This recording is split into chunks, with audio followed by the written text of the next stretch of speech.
आप सभी को जय श्री राधे। हमारे YouTube चैनल में आप सभी का स्वागत है। वंदन है, अभिनंदन है। हमारे YouTube चैनल को सब्सक्राइब करें, लाइक करें, शेयर करें और श्री भाद्रपद मास शुक्ल पक्ष की पद्मा एकादशी महात्म श्रवण कर अपने मन को पवित्र और अपने जीवन को धन्य बनाएं। भाद्रपद मास शुक्ल पक्ष की पद्मा एकादशी का महात्म्य युधिष्ठिर ने पूछा। केशव, भाद्रपद मास के शुक्ल पक्ष में जो एकादशी होती है उसका नाम क्या है, कौन देवता है और व्रत की विधि क्या है?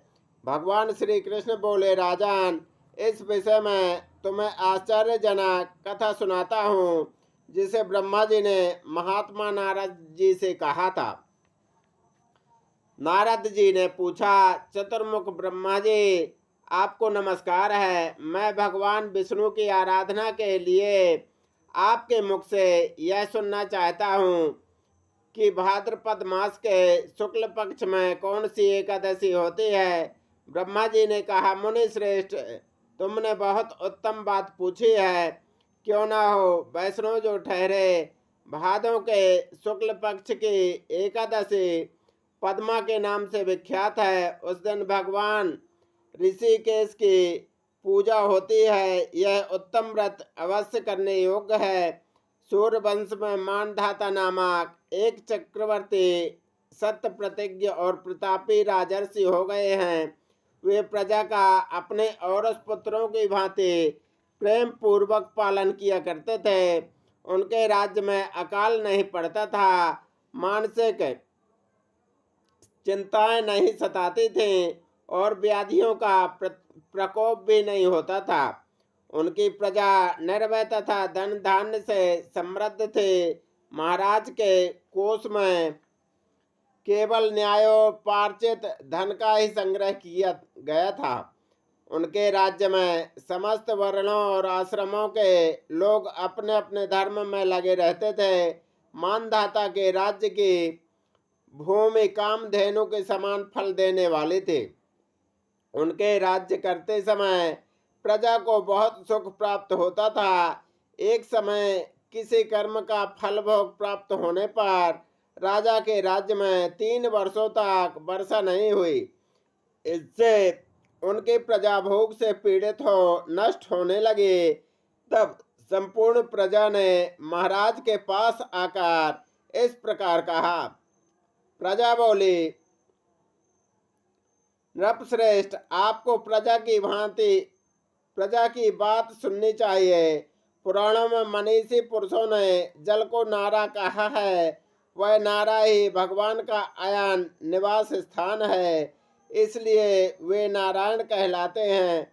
नारायण स्वरूप भगवान विष्णु सर्वत्र व्यापक रूप में विराजमान है। वे ही मेघ स्वरूप होकर वर्षा करते हैं। वर्षा से अन्न पैदा होता है और अन्न से प्रजा जीवन धारण करती है। नृपश्रेष्ठ, इस समय अन्न के बिना प्रजा का नाश हो रहा है, अतः ऐसा कोई उपाय कीजिए जिससे हमारे योगक्षेम का निर्वाह हो। राजा ने कहा, आप लोगों का कथन सत्य है, क्योंकि अन्न को ब्रह्मा कहा गया है। अन्न से प्राणी उत्पन्न होते हैं और अन्न से ही जगत जीवन धारण करता है। लोक में बहुधा ऐसा सुना जाता है तथा पुराणों में भी बहुत विस्तार के साथ ऐसा वर्णन किया जाता है। राजाओं के अत्याचार से प्रजा को पीड़ा होती है, किंतु जब मैं बुद्धि से विचार करता हूँ तो मुझे अपना किया हुआ कोई अपराध नहीं दिखाई देता। फिर भी मैं प्रजा का हित करने के लिए संपूर्ण प्रयत्न करूंगा।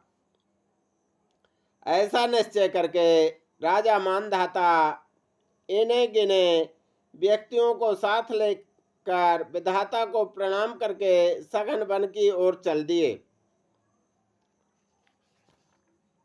वहां जाकर मुख्य मुनियों और तपस्वियों के आश्रम पर घूमते फिरे। एक दिन उन्हें ब्रह्मपुत्र अंगिरा ऋषि का दर्शन हुआ। उन पर दृष्टि पड़ते ही राजा हर्ष में भरकर अपने वाहन से उतर पड़े और इंद्रियों को वश में रखते हुए दोनों हाथ जोड़कर उन्होंने मुनि के चरणों में प्रणाम किया। मुनि ने भी स्वस्ति कहकर राजा का अभिनंदन किया और उनके राज्य के सातों अंगों की कुशल पूछी। राजा ने अपनी कुशल बताकर मुनि के स्वास्थ्य का समाचार पूछा। मुनि ने राजा को आसन और अर्घ्य दिया। उन्हें ग्रहण करके जब वे मुनि के समीप बैठे तो उन्होंने इनके आगमन का कारण पूछा। तब राजा ने कहा, भगवान, मैं धर्मानुकूल प्रणाली से पृथ्वी का पालन कर रहा हूँ, फिर भी मेरे राज्य में वर्षा का अभाव हो गया। इसका क्या कारण है, इस बात को मैं नहीं जानता।